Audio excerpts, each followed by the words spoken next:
Nampak? Macam ginilah kita bila dah nampak semua makanan depan mata. So, kita nak rasa apa dulu? Yang ni korang, nama dia kalau dekat sini kuih gonjing. Tapi kita tak nak rasa tu dulu. Kita nak rasa yang betul-betul macam lama cantik teringin. Yang ni dia macam Chinese punya kuih kan. Cantik suka tau. Dalam dia kacang.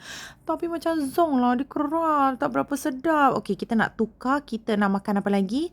Yang ni dia macam popia. Tapi dalam dia rebung ya. Sangat sedap gila. Korang kalau jumpa kat mana-mana, korang kena try. Dia yang memang betul-betul buat tu di Kota Semarang tau. Yang betul-betul buat popia dalam dia inti rebung. Sedap ya. Rebung. Jangan korang masak lemak je. Buat inti popia ni sedap. Yang ni kalau Indonesia dia sebut cakwe.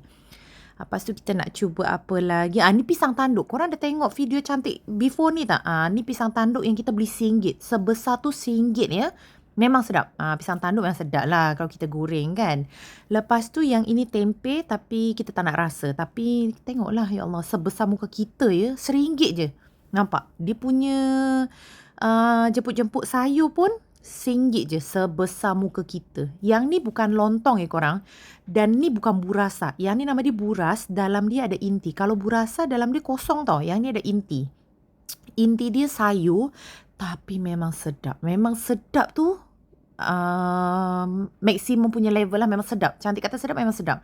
Makan dengan salah satu gorengan yang korang suka. Sama ada tempe goreng atau cucur sayur. Makan pula dengan cili padi. Ya Allah. Nikmatnya syurga dunia macam ni lah. Ni cantik lah. Tapi kalau korang pergi Indonesia, korang nampak macam ni, tolonglah beli. Recommend sangat daripada cantik. Ya, memang sangat-sangat sedap. Makan harus dengan cili padi hijau. The best! Selamat mencuba!